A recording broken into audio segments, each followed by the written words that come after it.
So what's up mga idol, maluto kita ngunyan ng Bicol Express. Pero yaon kita ngunyan sa Carmona.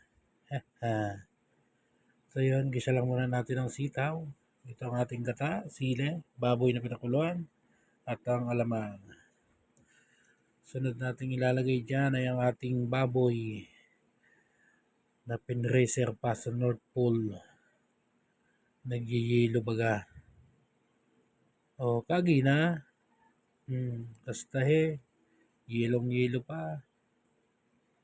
Hali pang North Pole yan. Kagantang paminta. At siyempre ang lada. Dahil paglingawan. Bakong Bicol Express an. O kastay na muna ang bagoong. Alamang o balaw. O unin ang lada o kastahin na. O bugta ka na dyan. Halo-haloon talang konti. Tayo sunod tanang guta. Hali pang North Pole.